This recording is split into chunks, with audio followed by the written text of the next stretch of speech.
Hello my dear student, দেখো এর আগের ক্লাসে আমরা যেটা দেখেছিলাম যে তোমার উচ্চতার সাথে এবং গভীরতার সাথে অভিকর্ষ ত্বরণের মানের কি পরিবর্তন হয়।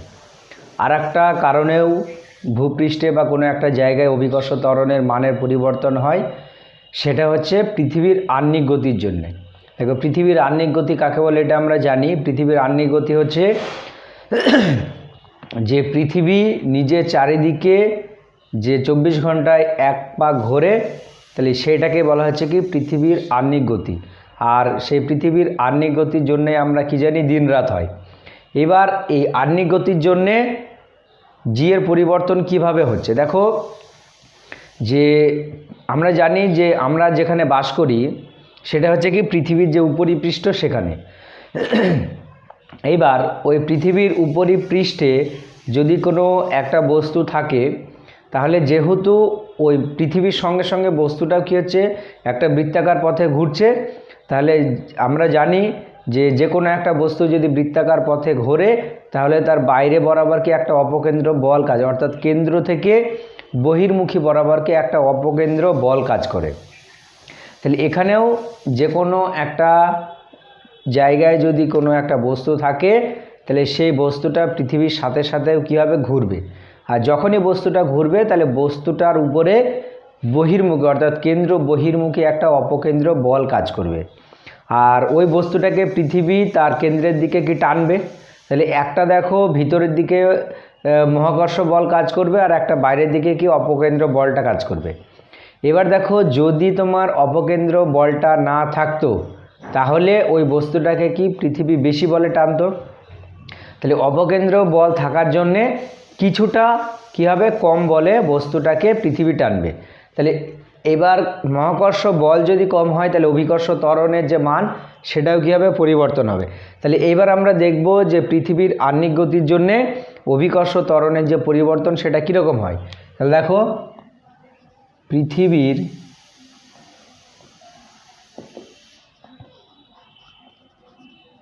আহ্নিক গতির জন্য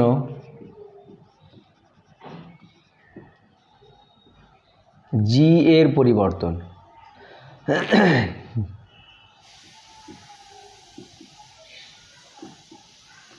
খুবই গুরুত্বপূর্ণ, এটা ভালো করে মাথায় রাখবে যে পৃথিবীর আহ্নিক গতির জন্য যে জি এর পরিবর্তনটা হচ্ছে, তাহলে কতটা পরিবর্তন হচ্ছে এবং পরিবর্তন হয়ে কতটা হবে তার ইকুয়েশন আমরা বার করব। তাহলে দেখো এখানে আমরা একটা পৃথিবী অঙ্কন করলাম। তুমি ধরো না এটা হচ্ছে একটা পৃথিবী, সেই পৃথিবীটা এই যে একটা ঘূর্ণন অক্ষ তুমি ধরে নাও এবি, সেই এবি অক্ষের সাপেক্ষে কি করছে, ওমেগা কৌণিক বেগ নিয়ে সে কী করছে, ঘুরছে। ঠিক আছে। আর পৃথিবীর যে ব্যাসার্ধ সেটা আমরা ধরে নিলাম কত, আর। ঠিক আছে। এইবার পৃথিবীর পৃষ্ঠের উপরে কোনো একটা বিন্দু হচ্ছে পি, সেই পি বিন্দুতে ধরো এম ভরের একটা বস্তু আছে। তাহলে পৃথিবীর পৃষ্ঠে আছে, তাহলে দেখো এও কীরকম হবে, এ পৃথিবীটা ধরো এরকম ঘূর্ণন অক্ষ, তাহলে এরকমভাবে সে ঘুরবে, যে এখানে আছে সে দেখো এরকমভাবে ঘুরছে। তাহলে এ দেখো এখানে এইরকমভাবে একটা বৃত্তাকার পথে ঘুরবে। আমরা ধরে নিচ্ছি এ যে বৃত্তাকার পথে ঘুরছে সেই ব্যাসার্ধটা হচ্ছে কত, আর। এবং এখানে এই বস্তুটা পি বিন্দুতে যেখানে আছে তার যে অক্ষাংশ, সেই অক্ষাংশটা আমরা ধরে নিচ্ছি কত, থিটা। ঠিক আছে। এইবার দেখো এখানে এই স্মল এম ভরের বস্তুটা এখানে স্মল আর ব্যাসার্ধের কি বৃত্তাকার পথে ঘুরছে, তাই তো। তাহলে এবার আমরা দেখো আগে জানি বা বৃত্তীয় গতি চ্যাপ্টার থেকে আমরা জানি যে যে কোনো একটা বস্তু যদি বৃত্তাকার পথে ঘোরে তাহলে তার অপকেন্দ্র বলের রাশিমালাটা কি হয়, এম ওমেগা স্কোয়ার ইন্টু কত, আর। এবং এই অপকেন্দ্র বলটা কোন দিকে কাজ করে, সবসময় কেন্দ্র বহির্মুখী বরাবর কি কাজ করে। তাহলে এইখানে এই বস্তুটার উপরে যে অপকেন্দ্র বল সেটা কি এই দিকে কাজ করছে, এম ওমেগা স্কোয়ার আর, তাই তো। এবার দেখো এই রেখাটাকে যদি আমরা এইভাবে বাড়িয়ে দিই, তাহলে দেখো এ অ্যাঙ্গেলটা যদি থিটা হয় তাহলে এ অ্যাঙ্গেলটাও কী হবে, থিটা হবে। এবার দেখো এম ওমেগা স্কোয়ার আর, এটা কি অপকেন্দ্র বল বা সেন্ট্রিফিউগাল ফোর্স। তাহলে সেন্ট্রিফিউগাল ফোর্স কি একটা ভেক্টর রাশি। আর দেখো ভেক্টর চ্যাপ্টারে আমরা দেখেছি যে কোনো একটা ভেক্টরকে পরস্পর লম্বভাবে অবস্থিত দুটো উপাংশে কি ভাগ করা যায়। তাহলে যদি দুটো উপাংশে ভাঙি তাহলে দেখো এই বরাবর একটা উপাংশ থাকবে, সেটা কত M omega square R into কত কস থিটা, আর একটা এই বরাবর থাকবে, সেটা হচ্ছে কি এম ওমেগা স্কোয়ার আর সাইন থিটা। তাহলে এই বরাবর যে কম্পোনেন্ট সেটা হবে M omega square R into কত সাইন থিটা। ক্লিয়ার। এইবার দেখো এইখানে স্মল এম ভরের যে বস্তুটা আছে সেই বস্তুটাকে পৃথিবী কি একটা, যদি ধরে নাও অপকেন্দ্র বল না থাকতো তাহলে ওই অভিকর্ষ বলের জন্য এম মানে এই জায়গাটা তুমি ধরে নাও জি ত্বরণ, তাহলে ওই এম জি বলে কি টানতো, কিন্তু যেহেতু এখানে কি অপকেন্দ্র বল আছে তাহলে ওই M omega square R cos theta বলটা কি বাইরের দিকে কাজ করছে। তাহলে ওই স্মল এম ভরের বস্তুটার উপরে লব্ধি বল কত হবে, তাহলে দেখো পি বিন্দুতে অবস্থিত এম ভরের বস্তুর উপর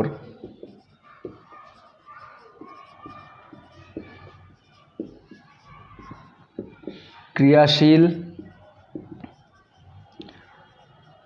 লব্ধি বল, এটা সমান কী হবে, দেখো এম জি বলে কি ভিতরের দিকে টানছে, তাহলে M G minus M omega square R into কত কস থিটা, এটা হবে। ভালো করে দেখো এই এম জি বলটা কি ভিতরের দিকে আর এম ওমেগা স্কোয়ার আর বলটা কি বাইরের দিকে, তাহলে ওই বস্তুটার উপরে ক্রিয়াশীল তোমার লব্ধি বল কত হবে, দেখো M G minus M omega square R cos theta. এইবার দেখো এখানে এইটা পি বিন্দু, এটা তুমি নাম দিয়ে ও বিন্দু, আর এইটা আমরা নাম দিয়ে দিলাম কি এ বিন্দু। তাহলে দেখো ও এ পি একটা কি সমকোণী ত্রিভুজ, তাহলে ও এ পি থেকে পাই, দেখো ত্রিভুজ ও এ পি থেকে পাই, দেখো এইটা কি হবে, এইটা যদি আর হয় তাহলে এই যে এইখান থেকে এই দূরত্বটা এটাও কত হবে আর হবে। এবার দেখো এ অ্যাঙ্গেলটা যদি থিটা হয় তাহলে এ অ্যাঙ্গেলটাও কত থিটা মাস্ট, এটাকে কি বলে তোমার বিপ্রতীপ কোণ না একান্তর কোণ, এটা হচ্ছে একান্তর কোণ। তাহলে ওখান থেকে দেখো যদি আমরা পাই তাহলে এখান থেকে যদি আমরা কস থিটা বার করি, দেখো কস থিটা ইকুয়াল টু আমরা কি জানি ভূমি বাই অতিভুজ।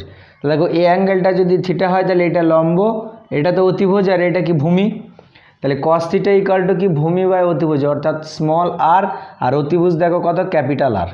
ক্লিয়ার।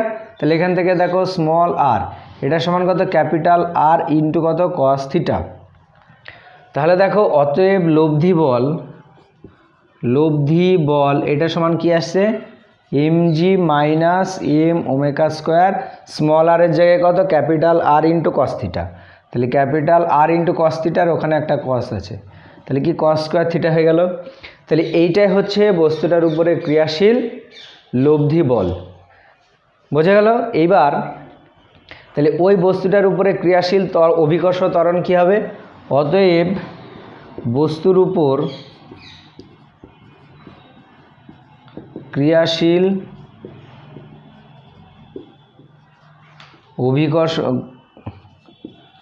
অভিকর্ষজ ত্বরণ এই লব্ধি বল, তাহলে দেখো লব্ধি বল বাই কী হবে বস্তুর ভর হবে, তাই তো। ত্বরণ মানে কি বল বাই কি ভর, তাহলে বস্তুটার উপর লব্ধি বল এটা কাজ করছে।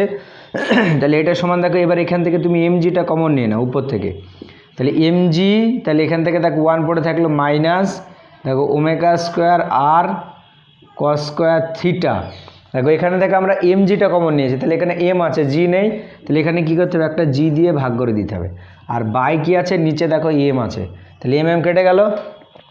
তাহলে এই ক্রিয়াশীল অভিকর্ষ ত্বরণটাকে আমরা ধরছি কত জি ড্যাশ, তাহলে দেখো জি ড্যাশ সমান কি আসছে জি ইন্টু কত আসছে 1 minus omega square R cos square theta by কত জি, তাহলে এইটাই হচ্ছে অভিকর্ষ ত্বরণের রাশিমালা ওই বিন্দুতে। এবার দেখো এখানে এই জি ড্যাশের ভ্যালুটা অবশ্যই কার তুলনায় কম, জি এর তুলনায় কম, অর্থাৎ পৃথিবীর যে আহ্নিক গতি, সেই আহ্নিক গতির জন্যে যে অভিকর্ষ ত্বরণের যে মান, সে মানটা কী হচ্ছে, কিছুটা হ্রাস পাচ্ছে। তাহলে এই যে রাশিমালা, সেই রাশিমালাটা একটু ভালো করে মাথায় রাখতে হবে যে জি ড্যাশ সমান, এখানে আরেকবার লিখছি দেখো, জি ড্যাশ এটার সমান G into 1 minus omega square R cos square theta by কত জি। ঠিক আছে, এই রাশিমালাটা ভালো করে মাথায় রাখতে হবে। এবার দেখো বিভিন্ন কন্ডিশন কি, 1 নম্বর কন্ডিশন যে যদি থিটা ইকুয়াল টু 0 ডিগ্রি হয়, থিটা ইকুয়াল টু 0 ডিগ্রি মানে কোন বিন্দুটা বোঝাচ্ছে, দেখো এরকম পজিশনে বোঝাচ্ছে। এই রেখাটা যদি এইভাবে নামতে নামতে এখানে চলে আসে, তাহলে তখন দেখো থিটাটা কত, 0। থিটাটা 0 মানে এটা দেখো নিরক্ষীয় অঞ্চল, নিরক্ষীয় অঞ্চল। তাহলে নিরক্ষীয় অঞ্চলে থিটা ইকুয়াল টু 0, তাহলে দেখো জি ড্যাশ এটা সমান কত আসবে, G into 1 minus omega square R into কত cos 0 degree, cos square 0 by কত জি। তাহলে এটা দেখো G into 1 minus omega square R by কত জি, তাই তো। এবং এখানে যদি আমরা পরিবর্তনটা দেখি, জি মাইনাস জি ড্যাশ এটার সমান দেখো কি আসবে, ওমেগা স্কোয়ার ইন্টু কত আর। ক্লিয়ার? তাহলে এখানে যদি তোমার নিরক্ষীয় অঞ্চল হয়, অর্থাৎ থিটা ইকুয়াল টু 0 ডিগ্রি হয়, তাহলে তখন জি মাইনাস জি ড্যাশ অর্থাৎ অভিকর্ষ ত্বরণের যে পরিবর্তন, সে পরিবর্তনটা কত আসছে, দেখো ওমেগা স্কোয়ার ইন্টু কত আর। এইবার 2 নম্বর কন্ডিশন যে থিটা ইকুয়াল টু যদি 90 ডিগ্রি হয়, থিটা ইকুয়াল টু 90 ডিগ্রি মানে দেখো এই বিন্দুটা বা ওই বস্তুটা কোথায় অবস্থিত, এরকম পজিশনে। এরকম পজিশন মানে কি, মেরু অঞ্চল। এটা দেখো কি হচ্ছে, মেরু অঞ্চল। তাহলে মেরু অঞ্চল হলো, তাহলে মেরু অঞ্চলের ক্ষেত্রে দেখো তোমার জি ড্যাশ সমান G into 1 minus omega square R into কত কস স্কোয়ার 90 ডিগ্রি বাই কত জি। এবার কস স্কোয়ার 90 ডিগ্রি ভ্যালু কত হয় আমরা জানি, 0। তাহলে দেখো টোটালটা কত হচ্ছে, 0 হচ্ছে। তাহলে ওখানে দেখো জি ড্যাশ সেটা সমান হচ্ছে কত জি, অর্থাৎ এখান থেকে আমরা কি পাচ্ছি যে মেরু অঞ্চলে তোমার পৃথিবীর আহ্নিক গতির জন্য যে অভিকর্ষের ত্বরণের পরিবর্তন, সেটা কত, 0। দেখো এখানে আমরা যদি এটা করি জি মাইনাস জি ড্যাশ, তাহলে এটা সমান কত হবে, 0 হবে। তাহলে দেখো যে নিরক্ষীয় অঞ্চলে অভিকর্ষ ত্বরণের মানের পরিবর্তন এটা হচ্ছে, দেখো এটার ভ্যালু আমরা বার করতে পারবো যে ওমেগা। ওমেগা মানে কি, পৃথিবীর আবর্তন বেগ। সে আবর্তন বেগ দেখো, তাহলে এটা কত হবে, 2 পাই বাই, আমরা জানি পৃথিবী 24 ঘন্টায় 1 পাক ঘোরে, তাহলে 24 ইন্টু কত হবে 3600 তার স্কোয়ার ইন্টু আর মানে 6400 ইন্টু কত 1000। তাহলে এইখানে যদি আমরা বসাই, তাহলে অভিকর্ষ ত্বরণের মানের যে পরিবর্তন কতটা হচ্ছে সেটা আমরা পেয়ে যাব। এবং আমরা দেখতে পাচ্ছি যে মেরু অঞ্চলে পৃথিবীর ঘূর্ণনের জন্য অভিকর্ষ ত্বরণের মানের কোনো পরিবর্তন হয় না। কিন্তু আমরা জানি দেখো যে পৃথিবীর পৃষ্ঠ অভিকর্ষ ত্বরণ জি সমান কত হয়, 9.8, তাই তো। দেখো পৃথিবীর পৃষ্ঠে জি সমান কত, 9.8। এবং দেখো নিরক্ষীয় অঞ্চলে, তাহলে এইটা হচ্ছে তোমার কি, এই 9.8টা হচ্ছে অ্যাভারেজ ভ্যালু। এবং তার মধ্যে আমরা দেখতে পাচ্ছি যে নিরক্ষীয় অঞ্চলে তোমার অভিকর্ষ ত্বরণের মানটা পৃথিবীর যে আহ্নিক গতি তার জন্য কি হচ্ছে, কমে যাচ্ছে, কিন্তু মেরু অঞ্চলে কি কমছে না। তাহলে দেখো এইটা হচ্ছে অ্যাভারেজ মান, তার মানে সেটাকে কি আমরা নিরক্ষীয় অঞ্চলেও ধরি, আবার মেরু অঞ্চলেও এই মানটাকে ধরি। তাহলে যদি আমরা ভালো করে দেখি যে নিরক্ষীয় অঞ্চলে দেখো যে জি এর ভ্যালু, সেই জি এর ভ্যালুটা 9.8-এর থেকে কি কম, আর মেরু অঞ্চলে তোমার জি এর ভ্যালুটা 9.8-এর থেকে কি বেশি, তবেই কি হবে, অ্যাভারেজ ভ্যালুটা কত, 9.8 আসবে। অর্থাৎ যদি আমরা দেখি যে মেরু অঞ্চলে তোমার জি এর ভ্যালুটা প্রায় কত হয়, 10-এর কাছাকাছি হয়, আর নিরক্ষীয় অঞ্চলে ওই 9.5-এর কাছাকাছি আসে, এরকম আসে। ঠিক আছে, তাহলে দেখো যে কোনো একটা জায়গায় জি এর মান বেশি মানে 9.8-এর থেকে, তাহলে সেইটা অবশ্যই কোন অঞ্চলে হবে, মেরু অঞ্চলে হবে। এখান থেকে ধরো এরকম একটা কোশ্চেন তোমাকে করলো যে তোমাকে বললো যে কোনো একটা জায়গায় জি এর মান 10, তাহলে সেখানে যদি একটা ভাল্লুকের বাচ্চা হয় তাহলে সেই বাচ্চাটার গায়ের কালার কি হবে। ঠিক আছে, তাহলে ভালো করে দেখো যে কোনো একটা জায়গায় জি এর মান কি 10, সেখানে যদি একটা ভাল্লুকের বাচ্চা হয় তাহলে সেই বাচ্চাটার গায়ের কালার কীরকম হবে। এটা তোমাদের কোশ্চেন, তোমরা সবাই কমেন্ট বক্সে এটাকে জানাবে যে ওই ভাল্লুকের বাচ্চাটার গায়ের রং কী হবে। ক্লিয়ার? তাহলে এখানে এইটা একটু ভালো করে মাথায় রাখবে যে জি এর মানের যে পরিবর্তনটা হচ্ছে, তাহলে আহ্নিক গতির জন্য আমরা দেখতে পাচ্ছি জি এর মানের পরিবর্তনের যে রাশিমালা, সেই রাশিমালাটা একটু ভালো করে মাথায় রাখবে। এখানে দেখো নিরক্ষীয় অঞ্চল হলো, মেরু অঞ্চল হলো, আবার ধরো 45 ডিগ্রি অক্ষাংশ হতে পারে, যে কোনো অক্ষাংশে তোমাকে বলে দিতে পারে। তাহলে যে কোনো অক্ষাংশে যদি তোমাকে বলে তাহলে তুমি এই ইকুয়েশনটা ভালো করে মাথায় রাখবে, দিয়ে এখানে থিটার জায়গায় যেটা বলবে সেটা বসিয়ে দিলে তোমার কি চলে আসবে ওই অঞ্চলে বা ওই জায়গাটায় অভিকর্ষ ত্বরণের মানের যে পরিবর্তন বা ওই জায়গাটা অভিকর্ষ ত্বরণের মানটা কত আসছে সেটা। ঠিক আছে, তাহলে দেখো 3টে কারণে অভিকর্ষ ত্বরণের মানের কি পরিবর্তন হচ্ছে। যদি আমরা পৃথিবীর পৃষ্ঠ থেকে উপরে উঠি তাহলে অভিকর্ষ ত্বরণের মানটা কি কমছে বা কমে, আবার যদি নিচে নামি তাও দেখো কি অভিকর্ষ ত্বরণের মান কমে। আবার পৃথিবীর যে ঘূর্ণন তার জন্যও কি অভিকর্ষ ত্বরণের মান কি কমছে। এবার দেখো পৃথিবীর ঘূর্ণন যদি না থাকতো তাহলে দেখো অভিকর্ষ ত্বরণের মানটা কি আরও বেশি হতো। অর্থাৎ আমাদের যে ওয়েট, আমরা মোটামুটি যে অক্ষাংশে বাস করি এখন যে আমাদের ওয়েট, পৃথিবীর ঘূর্ণনটা না থাকলে আমাদের যে ওয়েট সেটা কি হতো এখনকার তুলনায় আরও বেশি হতো। বা এটা যদি হয় যে পৃথিবী এখন যে ভেলোসিটি নিয়ে ঘুরছে তার থেকে যদি ধরো বেশি ভেলোসিটি নিয়ে ঘোরে তাহলে আমাদের ওয়েটটা কী হবে আরও হালকা হয়ে যাবে। অর্থাৎ দেখা যাচ্ছে যে মানুষগুলো হয়তো এই ডিপ্রেশনে ভুগছে যে আমি অনেক মোটা হয়ে যাচ্ছে ওয়েট অনেক বেশি, তাহলে পৃথিবী যদি ধরো বেশি স্পিডে ঘোরে তাহলে তাদের ওয়েট হালকা হয়ে যাবে, তাই না? তার মানে তারা কি নিজেকে ফিট মনে করবে, তাই তো? কিন্তু ওটা না। দেখো তোমার এইখানে যা ওজন, তুমি ধরো না এখানে একটা মোটা মানুষ আছে তার ওয়েট 1 কুইন্টাল, ঠিক আছে? এবার সে যদি ধরো চাঁদে চলে যায় তার ওয়েটটা কত হয়ে যাবে, তাহলে এখন যা আছে তার 6 ভাগের 1 ভাগ হয়ে যাবে। বোঝা গেল? তাহলে এখানে আবার যদি তুমি অন্য বৃহস্পতি গ্রহে চলে যাও, বৃহস্পতি গ্রহে তোমার জি এর মানটা কি অনেক বেশি। এবার যে ধরো নিজেকে অনেক পাতলা ভাবছে, আমার ওই তো দেখা যায় যে 40 কেজি 45 কেজি ওজন, সে যদি বৃহস্পতি গ্রহে চলে যায় তাহলে সেখানে তোমার জি এর মানটা পৃথিবীর তুলনায় কি অনেক বেশি, তাহলে সে দেখা যাচ্ছে 2 কুইন্টাল হয়ে গেল। তার মানে সে তখন কী করবে, এক্সারসাইজ করবে যে আমার ওয়েট বেশি হয়ে গেল, তখন সে এক্সারসাইজ করে দেখা যাচ্ছে তার ওয়েটটা কি কমাবে। কিন্তু দেখা যাচ্ছে ওই ওয়েটটা কমাতে গিয়ে তার গায়ে আর মাংস বলে কিছু থাকলো না, হাড়ের উপরে মলাট হয়ে গেল, মানে হাড়ের উপরে চামড়া। যাই হোক, এরপরে যেটা আমরা দেখব গ্রহ উপগ্রহের গতি এবং কেপলারের সূত্র। কেপলারের সূত্র দেখো, এই যে কেপলারের সূত্র, এটা হচ্ছে তোমার যে বিভিন্ন ধরনের যে গ্রহ, সেই গ্রহগুলো আমরা জানি কি সূর্যে বা যে কোনো নক্ষত্রের চারিদিকে কি করছে, আবর্তন করছে। দেখো প্রথম দিকে তোমার মনে করা হতো যে পৃথিবী স্থির, সূর্য পৃথিবীর চারিদিকে ঘুরছে।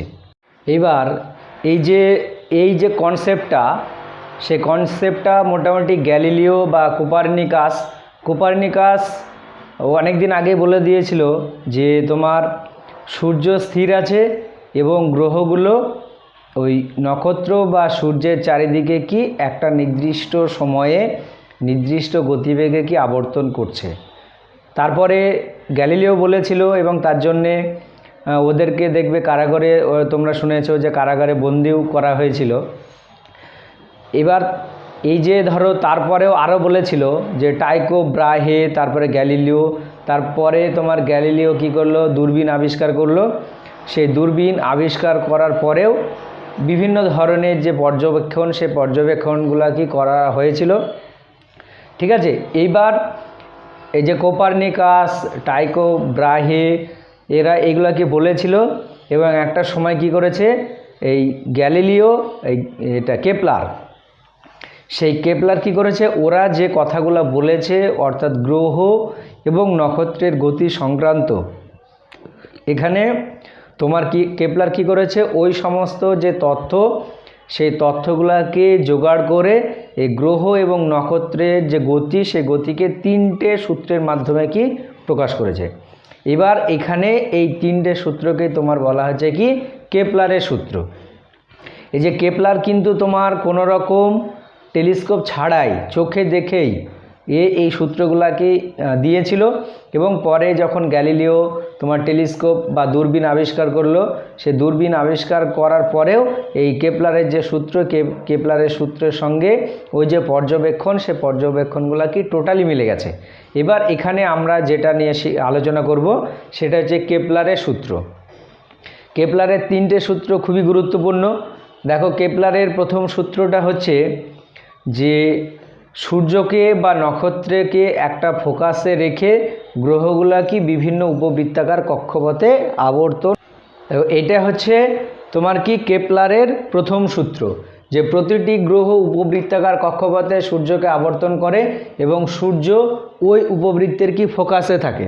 দেখো, আমরা জানি উপবৃত্তাকার পথ মানে সেটা কীরকম টাইপের হয়, এরকম টাইপের, একদিকটা এরকম মোটা থাকে আর একদিকটা কি একটু সরু থাকে, অর্থাৎ ডিমের মতো বলতে পারো। এইবার এখানে ফোকাস বলতে তোমার এইরকম যে পজিশন, সেই পজিশনটাকে কি ফোকাস বলা হয়। তাহলে এরকম কি বিভিন্ন উপবৃত্তাকার কক্ষপথে তোমার গ্রহগুলো আবর্তন করে, আর নক্ষত্র বা সূর্য কীরকম পজিশনে থাকে, এরকম পজিশনে তোমার ওই যে সূর্য বা নক্ষত্রটা থাকে। এটা হলো কি প্রথম সূত্র। দ্বিতীয় সূত্রটা হচ্ছে তোমার, দেখো, যে সূর্য ও গ্রহের সংযোজক সরলরেখাটি সমান সময়ের অবকাশে সমান ক্ষেত্রফল অতিক্রম করে।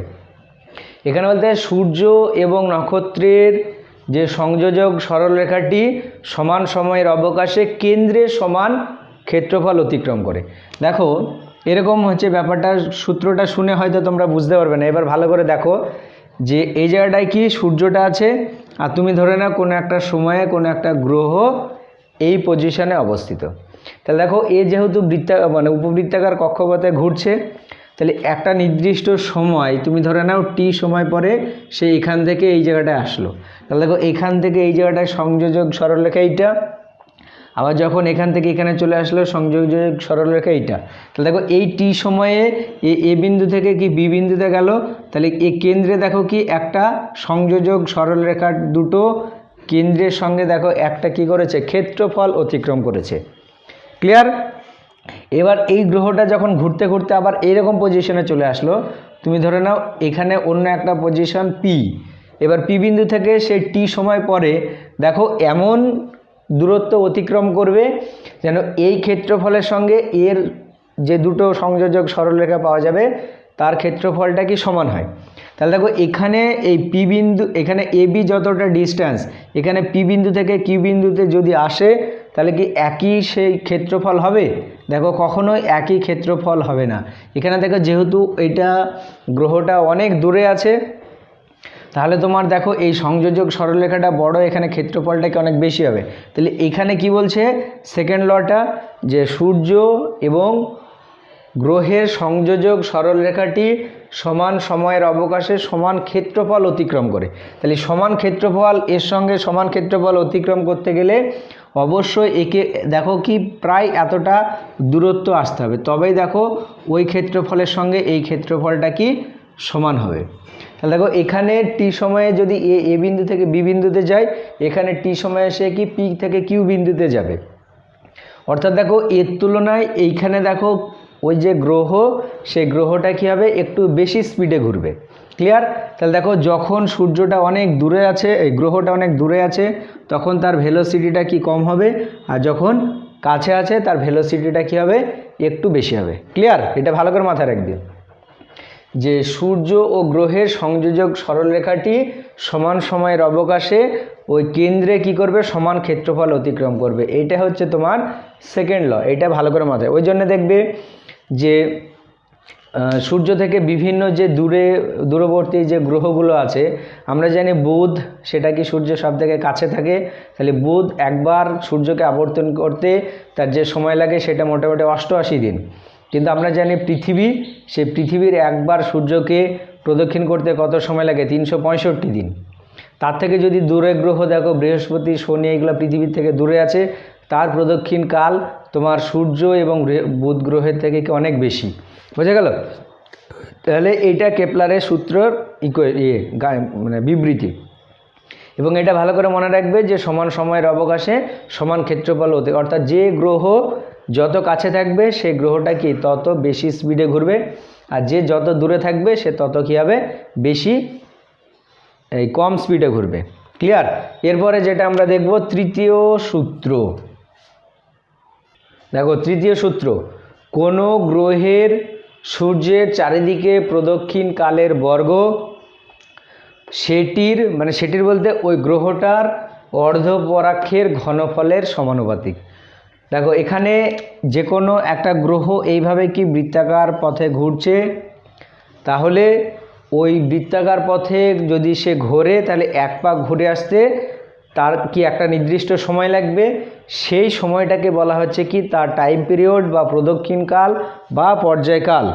ঠিক আছে? এবার বলছে এই পর্যায়কালের বর্গটা ওই গ্রহ এবং বা গ্রহটার অর্ধপরাক্ষের ঘনফলের সমানুপাতিক। অর্ধপরাক্ষ বলতে দেখো এইখান থেকে এইটা একটা নির্দিষ্ট দূরত্ব আছে, তাহলে দেখো এইটা কি একটা বৃত্তাকার পথ না। আমরা যদি বৃত্তাকার পথ ভাবি তাহলে দেখো এইখানে এইটা সব জায়গায় কি সেম থাকে, অর্থাৎ এইখানে এইটা কি রেডিয়াস।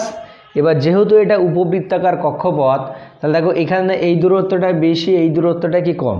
এবার যদি আমরা দুটোকে যোগ করে 2 দিয়ে ভাগ করি তাহলে যেটা পাওয়া যাবে সেটাকে তোমার বলা হচ্ছে কি অর্ধপরাক্ষ। ঠিক আছে? তাহলে তুমি একটা উপবৃত্তাকার কক্ষপথে দেখো এইটাকে তুমি অর্ধপরাক্ষ বলতে পারো, আবার এটাকেও কি অর্ধপরাক্ষ বলতে পারো।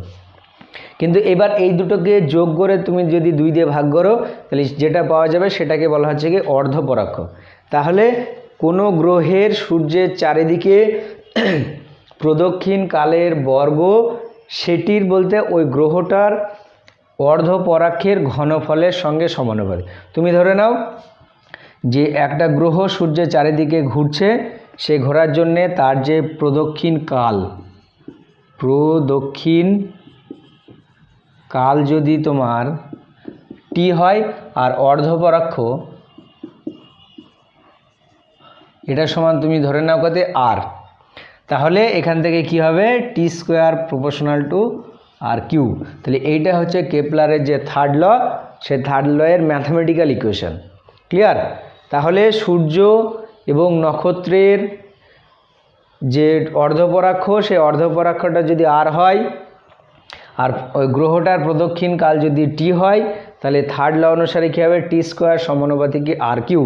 এবং এটা তোমার প্রমাণও করা যায়, এবং এখানে তোমাদের যে সিলেবাসে আছে সেটা হচ্ছে তোমার এই শুধুমাত্র থার্ড লটার প্রমাণ আছে, সেকেন্ড ল সেটাও প্রমাণ করা যায়, কিন্তু সেকেন্ড লয়ের প্রমাণটা তোমাদের সিলেবাসে নেই। কিন্তু আমি তাও ওটা করিয়ে দেব নেক্সট ক্লাসে। আর থার্ড লটার প্রমাণটা আছে, এবং এখানে ধরে নেওয়া হয় যে সূর্য এবং গ্রহগুলোর মধ্যে যে তোমার পথ, সে পথটাকে কি বৃত্তাকার পথ ধরে নেওয়া হয়।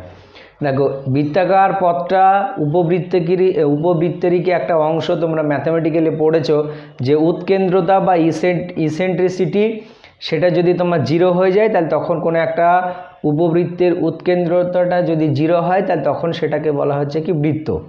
তাহলে বৃত্ত হচ্ছে একটা উপবৃত্ত যার ইসেন্ট্রিসিটি বা উৎকেন্দ্রতা সেটা হচ্ছে কত 0। তাহলে সেই পথটাকে তোমার বলা হচ্ছে কি বৃত্তাকার পথ। তাহলে এখানে কেপলারের যে থার্ড ল, সেই থার্ড লটা আমরা প্রমাণ করব, এবং এখানে ধরে নেব যে সূর্যকে গ্রহটা যে পথে প্রদক্ষিণ করছে সে পথটা কীরকম পথ, বৃত্তাকার পথ। তাহলে এইবার আমরা বৃত্তাকার পথ ধরে কেপলারের যে থার্ড ল সেটা প্রমাণ করব। ক্লিয়ার?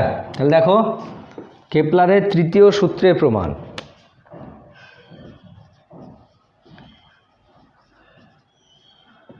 তৃতীয় সূত্রের প্রমাণ। এটা কিন্তু আমরা বৃত্তাকার পথ ধরেই কি প্রমাণটা করব।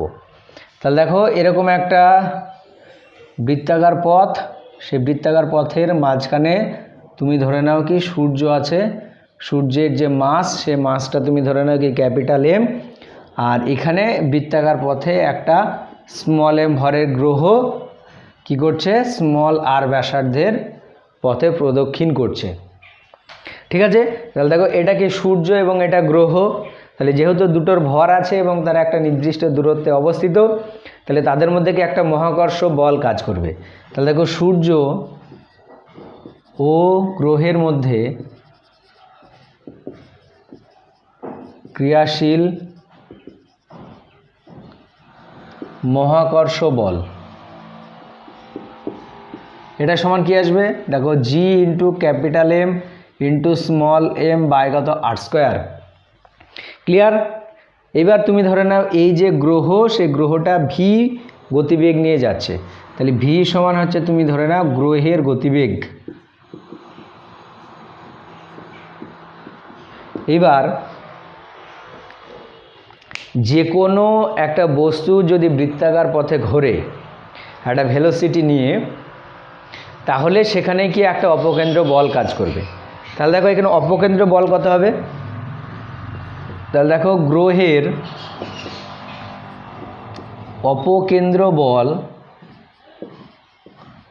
এটা সমান কত হবে, এম ভি স্কোয়ার বাই কত আর। এটা দেখো বৃত্তীয় গতি চ্যাপ্টারে আমরা দেখেছি। তাহলে ওই গ্রহটার উপরে ক্রিয়াশীল যে তোমার অপকেন্দ্র বল সেটা কত, এম ভি স্কোয়ার বাই আর। তাহলে এই অপকেন্দ্র বলটা কোন দিকে কাজ করবে, বাইরের দিকে, এম ভি স্কোয়ার বাই আরটা, আর এই G M M by R square এটা কি ভিতরের দিকে। তাহলে দেখো যদি তোমার অপকেন্দ্র বল ওই মহাকর্ষ অপকেন্দ্র বলটাকে মহাকর্ষ বলটা যোগান দেয়, বা যদি অপকেন্দ্র বল আর মহাকর্ষ বল দুটো সমান হয়, তবেই কিন্তু বস্তুটা বৃত্তাকার পথে ঘুরবে, তাছাড়া কিন্তু বৃত্তাকার পথে ঘুরতে পারবে না। এবার দেখো শর্তানুসারে এখানে কি লিখতে পারবো আমরা, দেখো M V square by R এটা ইকুয়াল টু কি G capital M into small M by R square. কেন হবে, অবশ্যই সমান হবে, সমান না হলে কখনোই ঘুরতে পারবে না। যদি ধরে নাও অপকেন্দ্র বলটা বেশি হয় তাহলে বাইরের দিকে ছিটকে যাবে, যদি মহাকর্ষ বলটা বেশি হয় তাহলে ভিতরের দিকে গিয়ে চলে আসবে। তাহলে দুটো সমান হলে তবেই কি হবে, বস্তুটা বৃত্তাকার পথে ঘুরতে হবে। তাহলে এটা, তাহলে এখান থেকে দেখো ভি স্কোয়ার এটা সমান কত হচ্ছে, G capital M small M কেটে দাও, তাহলে দেখো ভি স্কোয়ার সমান জি এম বাই কথা হবে আর হবে, এখানে আর আছে, এখানে আর স্কোয়ার একটা কেটে দাও, তাহলে ভি সমান কি root over of G M by R. এটা একটু এই কোয়েশ্চেনটা মনে রাখবে, এটাকে বলা হচ্ছে গ্রহের প্রদক্ষিণ বেগ বা প্রদক্ষিণ দ্রুতি বা গ্রহের গতিবেগ, যেটা খুশি বলতে পারো। এইবার তুমি ধরে নাও এইখান থেকে এইভাবে সে এক পাক ঘুরে আসলো, তাহলে এক পাক ঘুরলে অতিক্রান্ত পথ এটা সমান কত আসবে, দেখো 2 পাই আর। ঠিক আছে, এবার দেখো পর্যায়কাল ক্যাপিটাল টি হলে, এবার দেখো টি সমান কি আসবে, 2 পাই আর বাই ভি, অর্থাৎ গতিবেগ সময় সমান কি অতিক্রান্ত পথ বা অতিক্রান্ত দূরত্ব বাই কি বেগ। তাহলে এবার বসিয়ে দাও, দেখো 2 পাই আর, ভি এর ভ্যালু কত, ভি এর ভ্যালু দেখো রুট ওভার অফ কত জি এম বাই কত আর। এবার দুই দিকটাকে স্কোয়ার করে দাও, তাহলে দেখো টি স্কোয়ার সমান কি আসবে, 4 পাই স্কোয়ার ইন্টু আর স্কোয়ার, আর এই আরটা উপরে উঠে দাও, তাহলে দেখো কী হয়ে গেল, আর কিউ বাই নিচে কী হয়ে গেল, দেখো জি এম। ক্লিয়ার? এবার এখানে দেখো এই যে 4 pi square into G by G M, এখানে এটাই হচ্ছে কি একটা কনস্ট্যান্ট, জিটা কি গ্র্যাভিটেশনাল কনস্ট্যান্ট, এম হচ্ছে কি সূর্যের ভর, সেটাও কি ধ্রুবক। তাহলে এখান থেকে যদি আমরা দেখি তাহলে দেখো টি স্কোয়ার সমানুপাতে কী হয়ে গেল, আর কিউ। এটা যেহেতু টোটালটা ধ্রুবক, তাহলে এখান থেকে দেখো টি স্কোয়ার সমান কি ধ্রুবক ইন্টু কি আর কিউ।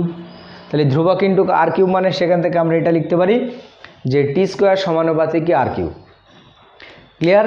তাহলে এইটা হচ্ছে তোমার যে কেপলারের যে থার্ড ল, সেই থার্ড লটার কি ম্যাথামেটিক্যাল প্রমাণ। কিন্তু এখানে আমরা ধরে নিচ্ছি কি যে বৃত্তাকার পথটা কি, এই ওই গ্রহটা যে পথে ঘুরছে সেই পথটা হচ্ছে কি বৃত্তাকার। ঠিক আছে, যদি উপবৃত্তাকার হয় তাও প্রমাণ করা যায়, কিন্তু ওইটা তোমাদের সিলেবাসে বহির্ভূত। তাহলে এখানে আমরা বৃত্তাকার পথ ধরেই কেপলারের থার্ড লটা কি প্রমাণ করলাম। ক্লিয়ার? এই কেপলারের তৃতীয় সূত্রের যে প্রমাণ খুব ভালো করে মাথায় রাখবে, এটা কিন্তু পরীক্ষায় আসে। তাই এবং বিবৃতি এবং কেপলারের থার্ড ল যে প্রমাণ, সে প্রমাণটা ভালো করে দেখবে। ঠিক আছে, তাহলে আজকে এই পর্যন্তই।